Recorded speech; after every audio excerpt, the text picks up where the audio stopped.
Gracias, muy bien. Cualquier tema que nosotros veamos tiene que ver justamente con que Dios nos ama. Por eso en este caso puntual, para esta necesidad que nosotros, que vos y yo vamos a tener, Dios separó exactamente 1000 años. Esa es la razón del milenio, ¿correcto? Separar 1000 años solamente para los redimidos. Vamos a ver entonces el resumen, comenzando con la imagen que sigue.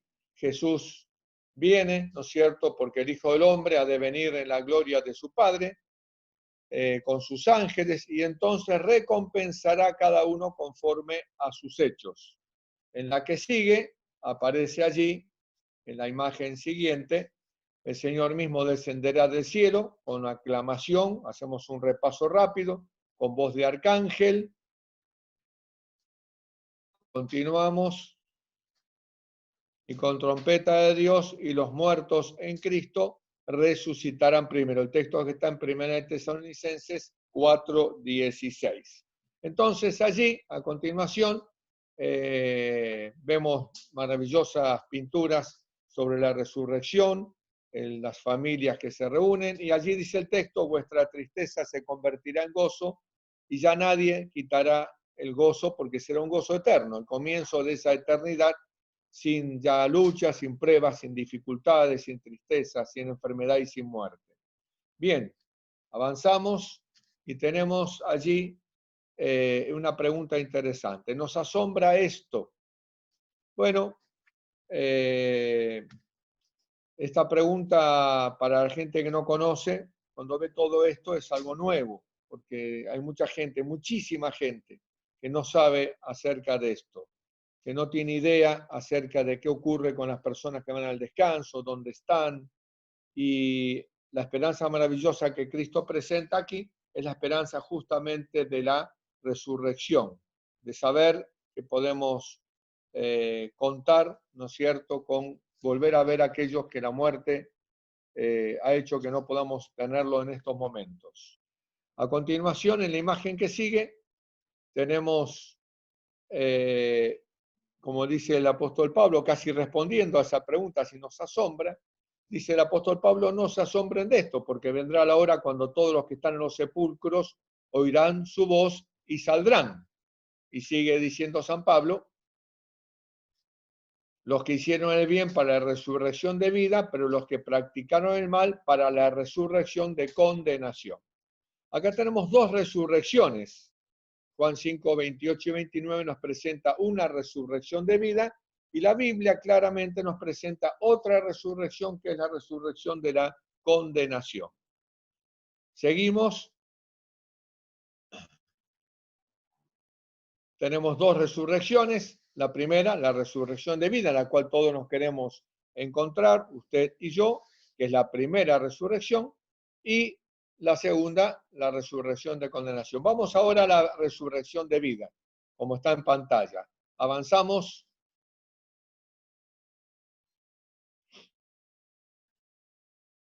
Avanzamos en la imagen. Ahí tenemos: Cristo regresa.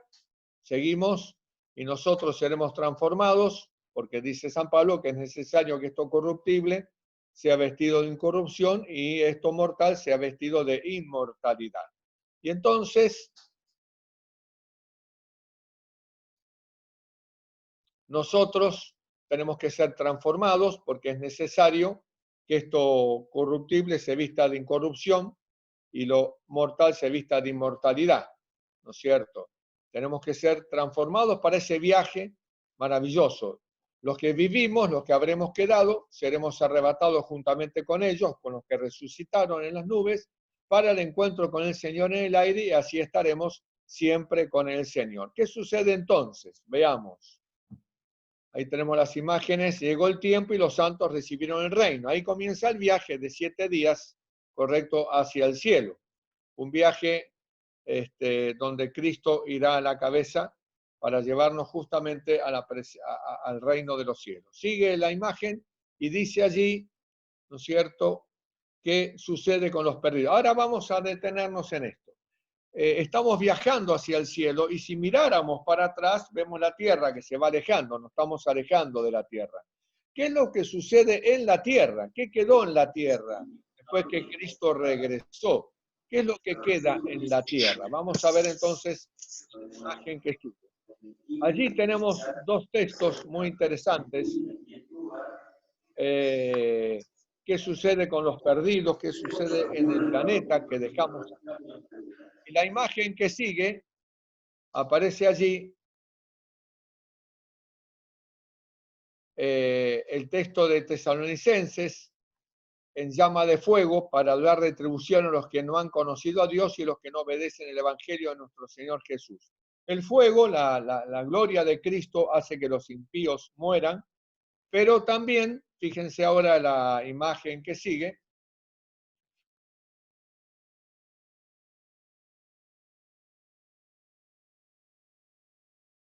vamos a la imagen que sigue.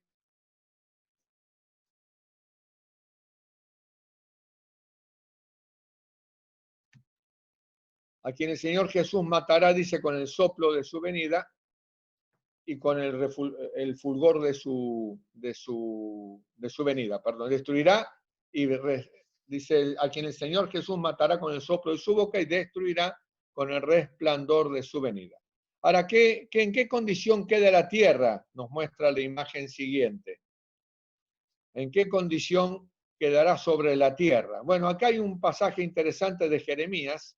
Dice, en aquel día los muertos por Jehová estarán desde un extremo de la tierra hasta el otro. Jeremías 25:33. No serán llorados, no serán recogidos, ni sepultados, serán convertidos en abono sobre la superficie de la tierra. Es interesante cuando uno lee estos textos que la tierra queda en un caos total, en un absoluto caos. Acuérdense que los terremotos, las islas que se removieron de su lugar, el agua convertida en sangre en las plagas, los muertos con el fulgor de la avenida, la tierra queda como un gigante cementerio después de un tremendo terremoto. O sea, un caos absoluto y total. Imagínense lo que debe ser la superficie de la tierra. Miren este texto que viene ahora, que es de Jeremías. Vamos a colocarlo en pantalla. Allí dice, miré a la tierra, ahí Jeremías en el capítulo 4, versículo 23 en adelante, está hablando acerca de lo que sucederá en el milenio, en la condición de la tierra en el milenio. O sea, Jeremías, 750 años antes de Cristo, ya está hablando acerca del milenio. Lo mismo que leímos el texto anterior. Jeremías 4, 23 al 28 dice, miré la tierra y aquí que estaba asolada y vacía, y a los cielos y no había en ellos luz. Miré a los montes y aquí que temblaban. Todavía los montes temblaban, ¿no es cierto?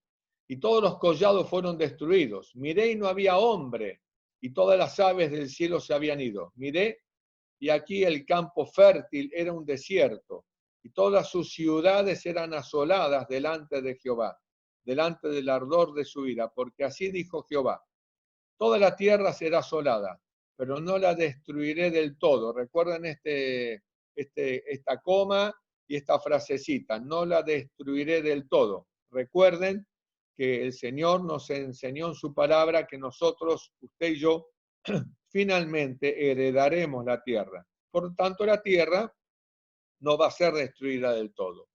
Por esto se enlutará la tierra, los cielos arriba se oscurecerán, porque hablé, lo pensé, no me arrepentí, ni desistiré de ello. Fíjense, queridos hermanos, que esto está ya dictaminado por Dios, ya está decretado por Dios. Vamos a ir a Apocalipsis 20, versículo 1, 2 y 3. Y allí leemos en Apocalipsis 20, versículo 1, 2 y 3, que dice, en la forma simbólica, vi un ángel que descendía del cielo con la llave del abismo y una gran cadena en la mano. Y prendió al dragón, la serpiente antigua, que es el diablo y Satanás, y lo ató por 1000 años. Y lo arrojó al abismo y lo encerró y puso su sello sobre él para que no engañase más a las naciones, hasta que fuesen cumplidos 1000 años, y después de esto debe ser desatado por un poco de tiempo. Bueno, interesante. Estos textos que acabamos de leer nos están pintando, acuérdense que la palabra de Dios, vamos a la anterior, la imagen anterior. Gracias. Vemos, ¿no es cierto?, que en estos textos 3 que leímos, 1, 2 y 3 de Apocalipsis 20, nos cuenta de una forma simbólica que Satanás queda atado. Obviamente que no es atado con una cadena literalmente. El encadenamiento de él es porque no puede engañar a nadie, lo están diciendo los textos. Hasta que se cumplen 1000 años. Después dice que va a ser desatado por un poquito de tiempo. Vamos a ver esto cómo es.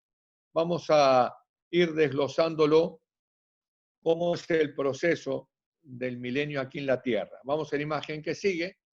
Satanás, sin poder engañar a nadie, queda solo sobre la tierra. De esta manera está imposibilitado, ¿no es cierto?, de actuar, y estará atado por 1000 años. Por 1000 años Satanás solo queda con sus ángeles sobre los escombros, los cadáveres de la tierra.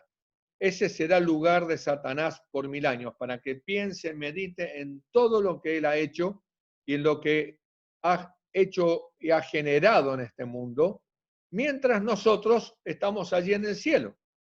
Esta es la condición de la tierra. Por eso Jeremías, Isaías, nos hablan acerca de la condición de la tierra. Mientras, ¿qué sucede en el cielo? Como vemos en la imagen, avanzamos. ¿Qué sucede en el cielo? Apocalipsis 24 nos dice, ya viendo ahora la imagen del cielo, y vi tronos, y se sentaron sobre ellos los que recibieron facultad de juzgar. Esto es muy interesante porque nos engancha este pasaje con la relación, la correlación que tenía lo que estudiamos justamente el sábado pasado. Recuerden que el juicio investigador se está produciendo ahora desde el 22 de octubre de 1844 y será hasta que el Señor regrese por segunda vez. ¿Qué sucede en el cielo? Nosotros recibimos la facultad de juzgar. Para eso Dios separa este milenio, para que usted y yo podamos llegar al cielo, todos los redimidos, y tengan 1000 años donde reciben la facultad, como vimos, ¿no es cierto?, en el sábado anterior, como juzgado, como jurado, de revisar los casos en ese juicio corroborativo, corroborar los juicios de Dios. Ahora somos nosotros los que vamos a necesitar corroborar, ¿no es cierto?, si Dios ha sido justo o no ha sido justo, porque allí quizás falte la tía, falte el padre, falte la madre, falte el pastor, falte un amigo, falte un primo, no lo sé, y nosotros necesitamos en nuestra mente tener claro que Dios fue justo al juzgar a estas personas. Por eso Dios separa, querido hermano, 1000 años para vos y para mí, un plan perfecto de Dios. Y dice el texto de Apocalipsis 26, sino que serán sacerdotes de Dios y de Cristo y reinarán con él los 1000 años. Avanzamos. Entonces, si ustedes se acuerdan, en Daniel 7:22 decía que hasta que vino el anciano de días, el cuerno pequeño seguiría haciendo su obra, hasta que se le dio el juicio a los santos del Altísimo. Este juicio se le da recién en el milenio. Por eso llegó el tiempo y los santos recibieron el reino. Fíjense, el recibimiento del reino está paralelo con que los santos reciben la oportunidad de ser parte del juicio. Por eso, hasta que Cristo venga, nosotros aquí no vamos a entender absolutamente nada. Estamos en un tiempo donde Dios está obrando en la etapa que Él vio, en la forma que Él vio, que es lo mejor obrar. Nuestra participación será allí en el cielo. Ahora, para nosotros hoy, querido amigo, querido hermano, Dios nos dice, lo que yo hago, tú no lo puedes comprender. Juan 13:7. No podemos entender los caminos de Dios, no podemos comprender. Recién cuando lleguemos al cielo vamos a poder comprender. Y allí se nos dará la oportunidad de verificar los casos. Por eso dice San Pablo en 1 Corintios, como está en pantalla, ¿o no sabéis que los santos han de juzgar al mundo? Sí, nos toca la etapa de corroboración. ¿no sabéis que hemos de juzgar a los ángeles? Quiero hacer un comentario sobre esto. Cuando estudiamos este tema, querido hermano, me ha pasado, y puede ser que en la mente de alguno piense, pero ¿por qué Dios hace esto así? No, bueno, esto no hay que discutirlo. Esto es así porque Dios ya es el plan de Dios. Nosotros tendremos parte en este plan. Por eso Dios nos da a conocer para que estudiemos todas las cosas antes de que sucedan. No hará nada el Señor sin que revele sus designios a sus santos los profetas. Y estos profetas que han escrito nos han revelado a nosotros qué parte tendremos nosotros, cómo es el plan que Dios desarrolla para vindicar su carácter y qué parte tenemos nosotros. Así que lo que estamos comentando en esta mañana es simplemente lo que Dios ya va a hacer. Nos guste, no nos guste, nos importe, no nos importe, es lo que Dios va a hacer y es la parte que nosotros tendremos si nos escondemos en Él. Por eso es muy bueno que estudiemos estos temas, porque esto ya va a ser así, nadie lo puede cambiar, ¿correcto? Ya está decretado por Dios el desarrollo del plan. Bien, avanzamos. Y vi tronos, repetimos el texto Apocalipsis 24, y se sentaron sobre ellos, y fíjense ahora, está subrayado, se les concedió. Ahora se nos concede a nosotros, a los santos, que somos llevados al cielo, hacer ¿qué? Juicio. Pero ¿qué juicio? Repito por las dudas si a alguien no le queda claro. El juicio ya fue hecho. Llegamos al cielo los que nos salvamos y quedaron en la tierra los que se perdieron. Bueno, el juicio que ahora a nosotros se nos concede es el corroborar por qué fulano, mengano no están en el cielo. Y corroborar que Dios al juzgarlos fue justo. O sea, vamos a verificar que Dios hizo lo imposible para salvar a Pepe, pero Pepe hizo lo imposible para dejarse salvar. Por eso no va a estar en el cielo. Avanzamos con la imagen que sigue. Al permitírseles participar del juicio, ¿qué terminan corroborando los santos? Vamos a ver el texto que vimos, ¿no es cierto?, la vez pasada, es lo mismo. Corroboramos que Dios ha sido justo. En cada uno de los casos corroboraremos que Dios fue justo, con todo el dolor que la tía María no esté, pero Dios hizo lo imposible por María, ¿no es cierto? Fíjense, les voy a dar un dato muy interesante. Si Judas, dice Elena G. de Huay en El deseado de toda la gente, si Judas hubiese muerto antes de que hubiera entregado a Cristo, hubiese sido honrado con los mayores honores y sepultado con una memoria de haber sido uno de los grandes discípulos.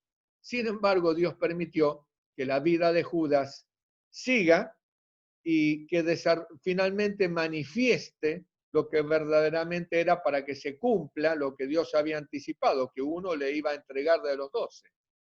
Pero no sucede en el mundo real así. Mucha gente es enterrada con todos los honores cuando terminó su vida viviendo una doble vida. Yo me acuerdo que hace años en una iglesia que no voy a nombrar, un anciano de iglesia fue encontrado que abusaba de sus nietas. Ahora piensen ustedes si ese anciano hubiese muerto una semana antes que se descubra. Piensen ustedes en eso. Por supuesto, gracias que Dios en su misericordia le concedió la vida y le dio la oportunidad de arrepentirse. Pero si hubiese muerto una semana antes, ese anciano iba a ser enterrado con todos sus honores, por decir así, en las palabras, ¿no es cierto? Un hombre que servía a Dios, un hombre que esto, un hombre que el otro, y bueno, ya se imaginan, todo seguro que va a estar en el cielo. Pero cuando llegamos al cielo, el anciano no está en el cielo. ¿Se entiende? O sea, de paso, algo para nosotros, ¿no? En esta mañana. Tenemos que, en este tiempo especial en que nos toca vivir, tenemos que limpiar nuestras vidas de toda contaminación. Querido hermano, querido amigo que estás escuchando, si estás atrapado, no sé, en pornografía, en masturbación, en adulterio, en la bebida, en la droga, no tengo idea. Aquello que te acusa en tu conciencia, que sabes que está mal, que tenés que dejar, que venís luchando, que le has pedido a Dios pero no has podido vencer. necesitamos ser vencedores, porque el pecado que no venzamos finalmente nos va a vencer a nosotros. Cuidado con eso. ¿Se entiende? O sea, este tiempo de gracia que Dios nos concede en este periodo tan especial que vivimos, con toda esta situación mundial, casi podríamos decir en la recta final para el encuentro con Cristo, es tiempo de entregarnos enteramente a Dios. Estos temas que estoy compartiendo y que seguiremos Dios mediante por 2 sábados más son muy interesantes, son apasionantes, son hermosos, te lo podés aprender de memoria, pero no sirve de nada si seguimos teniendo algún pecado acariciado. Dios te ama, Dios quiere que arranques de tu vida y Él tiene el poder para darte la victoria, no importa en qué situación estés atrapado. Recuerden, hago este paréntesis porque me parece más que importante, recuerden que el endemoniado gadareno, cuando quiso expresar a Dios su necesidad, le salió la voz de un diablo que estaba dentro de él y que dijo: Jesús Nazareno, que tienen con nosotros, no llegó el tiempo para que nos molestes. Y el pobre se quedó sin siquiera poder emitir una palabra de necesidad, ¿no es cierto? Y sin embargo, correcto, el Señor respondió su necesidad. Dios ve la necesidad de tu corazón, así que es tiempo en que nosotros consagremos nuestra vida a Dios. Avanzamos con la imagen que sigue. Pasado el milenio, ¿qué sucede en la tierra? Vamos a ver qué sucede en la tierra después del milenio. Cuando termina el milenio, ¿qué sucede en la tierra? Bien, avanzamos. Dice San Juan en Apocalipsis 21, y yo vi la santa ciudad, la nueva Jerusalén que descendía del cielo de parte de Dios, preparada como una novia adornada para su esposo. No tenía otra cosa más bonita que comparar lo que estaba viendo con lo más hermoso que era para él en esa época, era la fiesta de una novia ataviada para su esposo, ¿no es cierto? Avanzamos, y dice allí, entonces,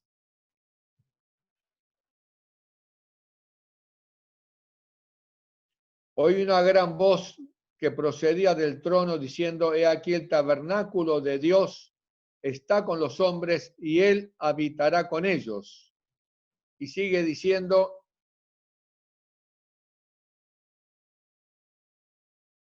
y ellos serán su pueblo y Dios mismo estará con ellos como su Dios. Verán su rostro y su nombre estará en su frente. Es interesante. Viene la santa ciudad y Dios se muda con la santa ciudad aquí a la tierra. Este será el lugar donde Dios habitará. El centro del universo será la tierra, no geográfico quizás, sino de atención. El centro del universo será la tierra. Dios mismo estará con nosotros. Veremos su rostro, vivirá aquí.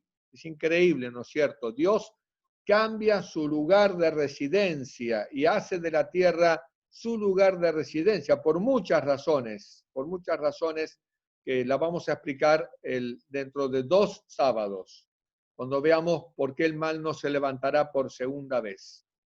Y si me fuera y preparé el lugar, había dicho Cristo, vendré otra vez. Y acá está cumpliendo lo que había prometido, ¿no es cierto? Con esa ciudad preparada donde será la nueva Jerusalén. Avanzamos.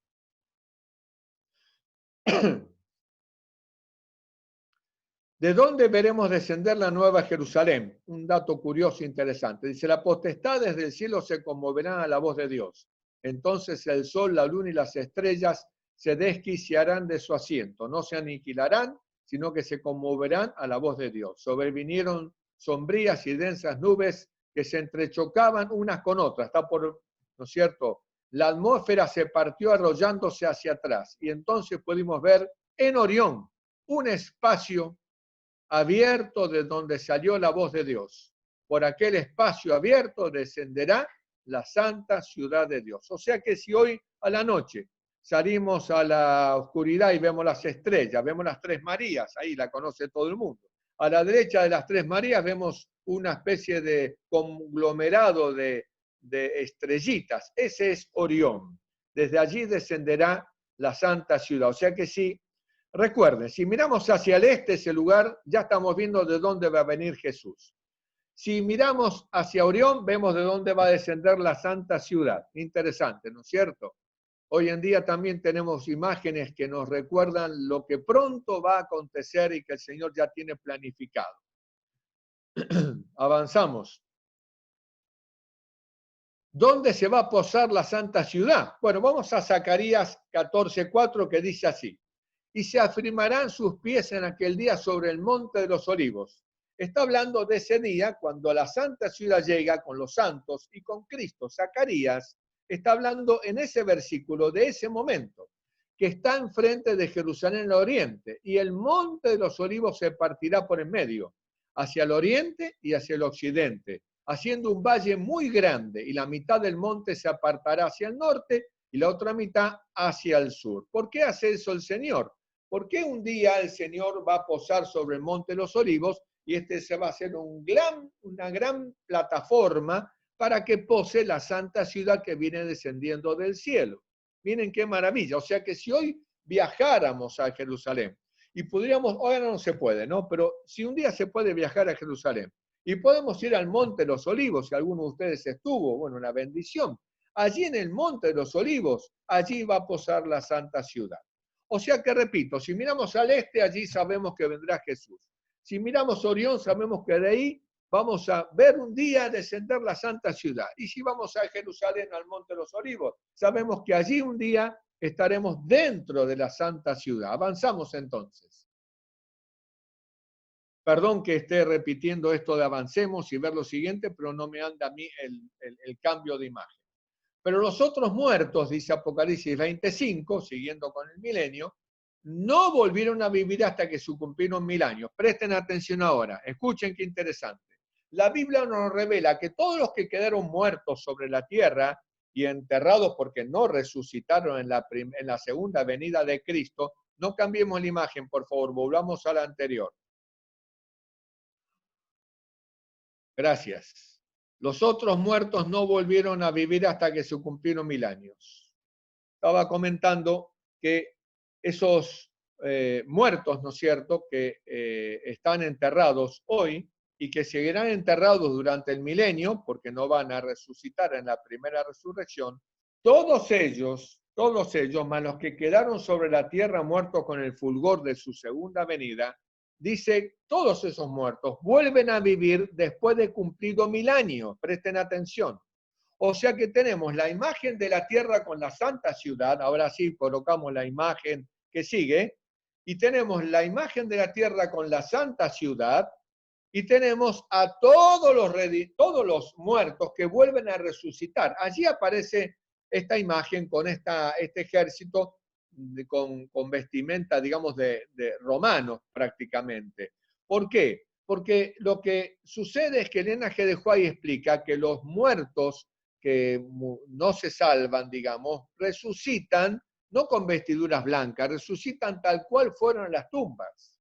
O sea que vamos a ser rodeados en esa santa ciudad por miles de millones de millones de personas que salen de la tumba tal cual fueron en la tumba, ¿correcto? Y así la tierra entera será llena de esas personas, de los muertos, que vuelven a vivir, ¿para qué? Para recibir el juicio ejecutivo, que es la tercera etapa del juicio. Vamos a ver la imagen que sigue. Pero los impíos resucitarán. Cuando los 1000 años se cumplan, Satanás será suelto de su prisión y saldrá a engañar a las naciones. Yo ahora quiero hacer un paréntesis, querido hermano, e ir a un libro en la Biblia. Quiero que ustedes me sigan, ya no hay imagen, solamente vamos a usar la Biblia, en Isaías 14. Y usted se va a sorprender, porque esto es una joya preciosa, porque todo esto que nosotros estamos viendo aquí ya lo cuenta Isaías. ¿Cómo va a suceder? En Isaías capítulo 14 nos habla del milenio y de lo que sucede después del milenio. Aunque usted no lo crea, Isaías es un libro como el Apocalipsis, muy profético. Y también nos habla no solamente de la primera venida de Cristo, de la segunda venida de Cristo, sino que también nos habla de estos hechos increíbles del milenio. Miren cómo se lee esto. Estamos en el capítulo 14. Primero tenemos que leer el versículo 18, 19 y 20. Después tenemos que leer el versículo 9 y 10. Después el versículo 16 y 17. Y después el versículo 8. Esa es la forma de armar lo que Isaías mezclado a propósito, porque la Biblia nos enseña que debemos estudiar un texto aquí, otro texto allá, en lengua de tartamudo hablado a su pueblo, pero cuando lo armamos, miren lo que sucede. Vamos a leer el versículo de capítulo 14 de Isaías, versículos 18, 19 y 20. Dice así: todos los reyes de las naciones, todos ellos yacen con honra, cada uno en su morada. Pero tú, le habla a Satanás, echado eres de tu sepulcro como vástago abominable, como vestido de muertos pasado a espada, que descendieron al fondo de la sepultura como cuerpo muerto hollado. No serás contado con ellos en la sepultura, porque tú destruiste tu tierra, mataste a tu pueblo. No será nombrada para siempre la descendencia de los malignos. ¿Qué sucede aquí?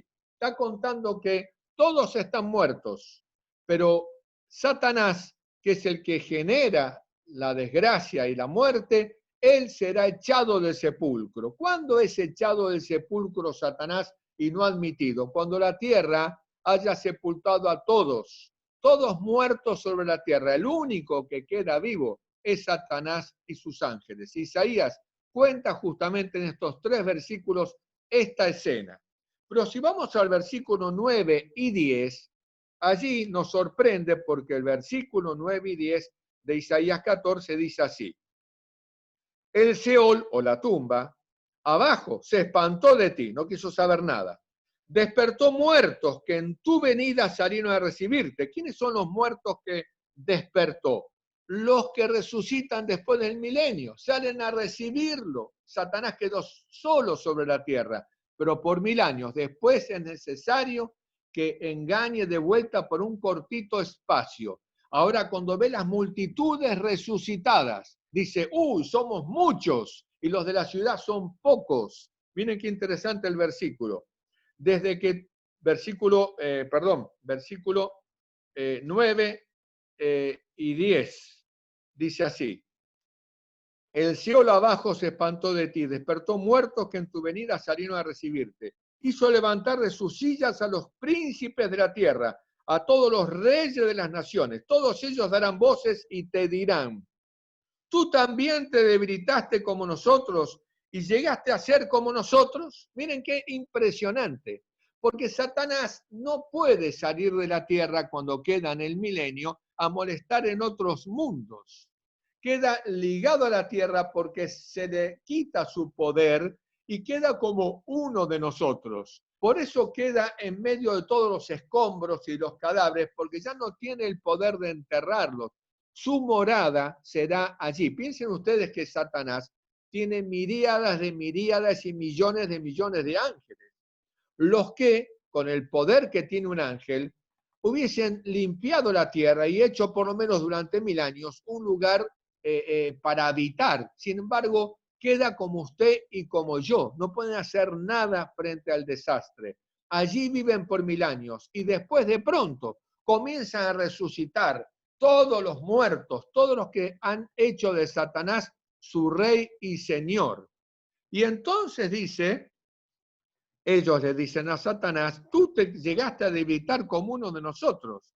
Y el versículo 16 y 17 dice, se inclinarán hacia ti los que te vean, te contemplarán diciendo, ¿es este aquel varón que hacía temblar la tierra, que trastornaba los reinos, que puso al mundo como un desierto, que asoló sus ciudades, que a sus presos nunca abrió la cárcel? Qué interesante, ¿no? Sí, ese es el Señor de ellos. Sin embargo, Satanás, dice la Biblia, les da la orden y rodean el campamento de los santos porque quiere destruir la santa ciudad. Increíble. Aunque ven que no tiene ya poder, aunque ven que es el que destruyó las naciones y encerró en la tumba a las personas y nunca les abrió el sepulcro, sin embargo, ahora le siguen igual. ¿Por qué? Porque es su Señor. Y una pregunta que tenemos que hacer aquí es, ¿cuál es tu Señor? Porque nadie puede amar a dos señores. O amar a uno o aborrecerá al otro. Así que, querido amigo, querido hermano, que podamos hacer de Jesús nuestro Señor. Ahora termina el fuego consumidor, lo vamos a ver ahora. Pero miren qué sucede después de que la tierra es restaurada y renovada. ¿No es cierto? Dice, subieron sobre lo ancho de la tierra, rodearon el campamento de los santos, la ciudad amada, ¿y qué pasó? Vemos la imagen que sigue. ¿Qué sucedió entonces? Miren ustedes esta imagen. Descendió fuego del cielo y los devoró. ¿Correcto? Dejemos esta imagen fija allí. Sabemos que Dios va a restaurar la tierra. Desciende el fuego del cielo y los consume y después Cristo va a restaurar la tierra.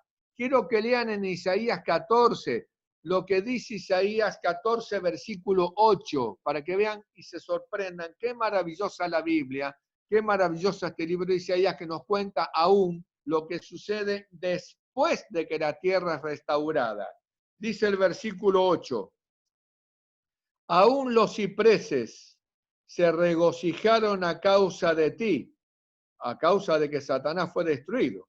Y los cedros del Líbano diciendo, desde que tú pereciste, no ha subido cortador contra nosotros. Hermanos queridos, amigos, la destrucción de la tierra, de los bosques, esa destrucción que se hace constantemente, es obra del enemigo, la deforestación.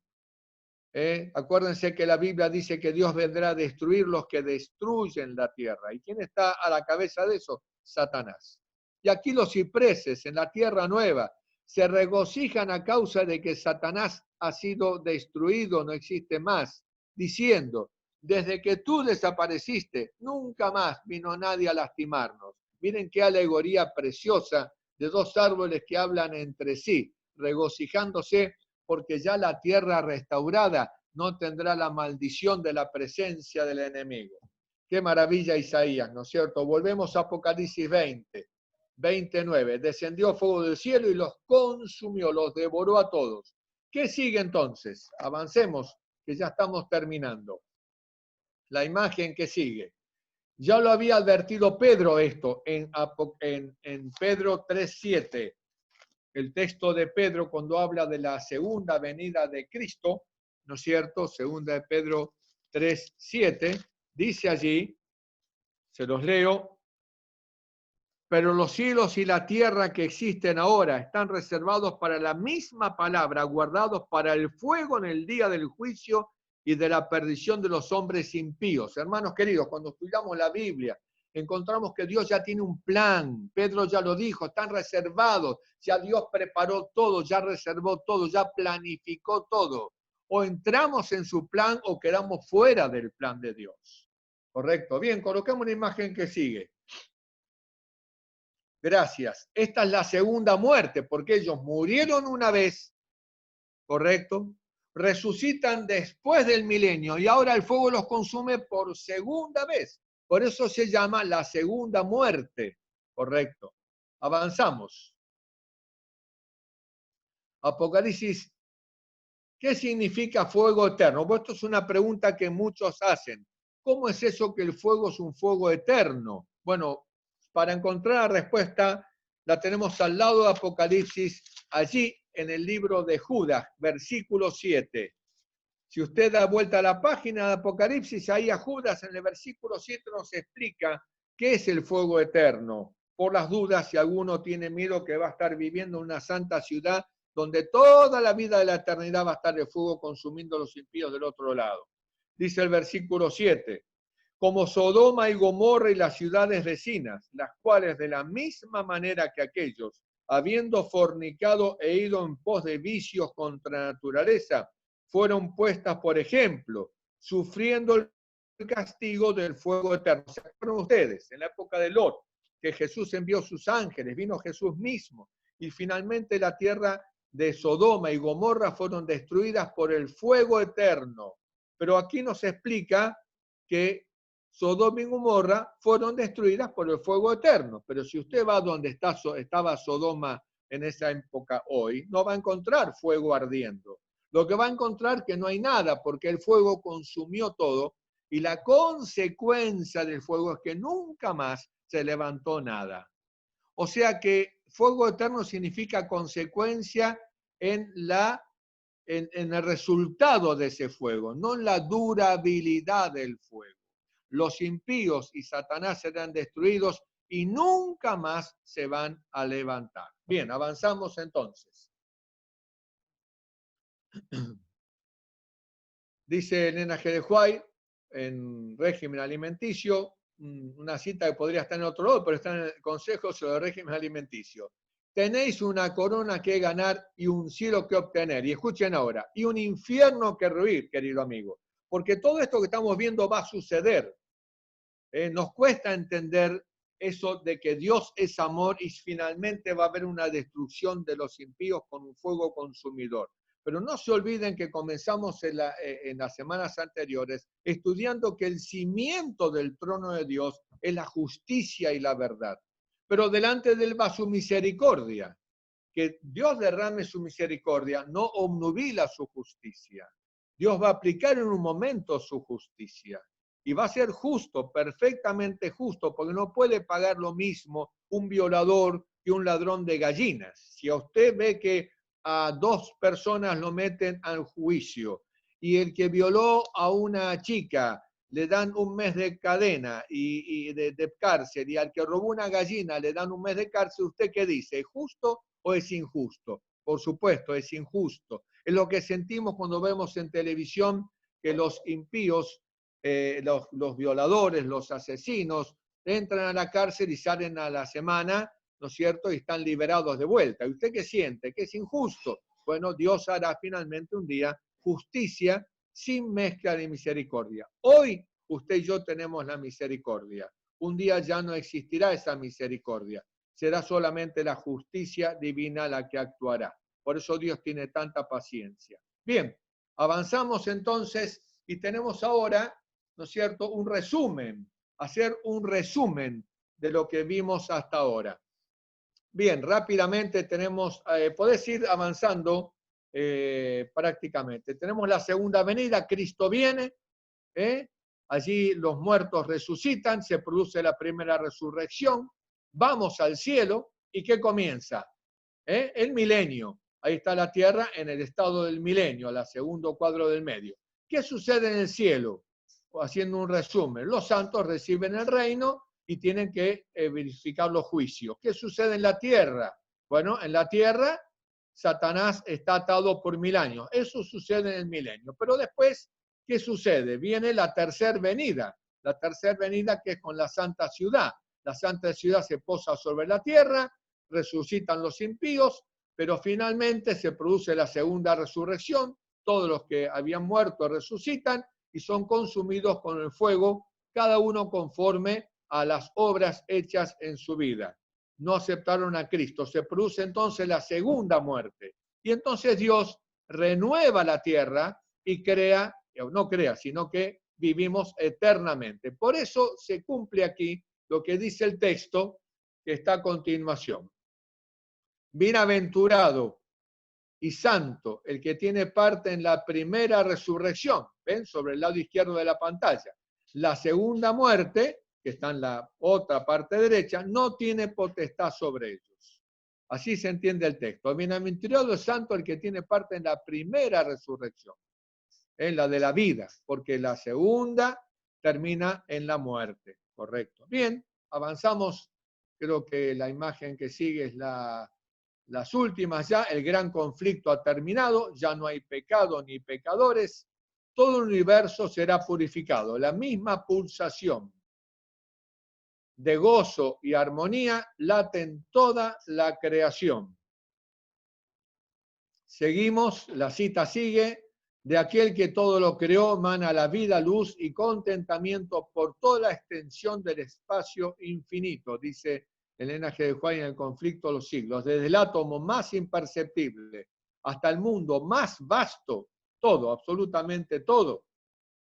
Dice la cita, Todas las cosas animadas e inanimadas declaran en su belleza sin mácula y en júbilo perfecto que Dios es, como dice esta imagen, amor. Así comienza el libro Patriarcas y Profetas. Dios es amor. Y así termina la serie del quinto libro, El conflicto de los siglos, con la misma frase, Dios es amor. Y entonces la imagen última, que aparece anteúltima, si no me equivoco, dice, y a toda cosa creada, un texto precioso, Apocalipsis 5, y a toda cosa creada que está en el cielo y sobre la tierra y sobre el mar, y a todas las cosas que hay en ellos, las oí decir, bendición, honra y gloria y dominio al que está sentado sobre el trono y al Cordero por los siglos de los siglos. Amén. Fíjense que toda cosa creada alaba a Dios, porque ya los impíos, los Satanás, sus ángeles, ya no existen más. Este texto es justamente para después de la destrucción de los impíos y el comienzo de esa eternidad sin mancha de pecado.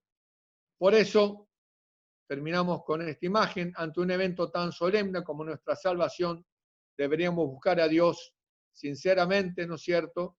Y que Él termine esa obra que empezó en tu vida y en mi vida. Ojalá que el Señor pueda obrar en tu corazón, en mi corazón, y que nos ayude a que estas cosas que hemos visto y que estamos viendo de la palabra de Dios no nos asusten, al contrario, veamos que Dios tiene un plan definido y nos somos invitados a participar de este plan perfectamente diseñado por Dios y con razones de hacerlo de esa manera, para tu bien y para mi bien. Me gustaría terminar con una oración puntualmente por esto.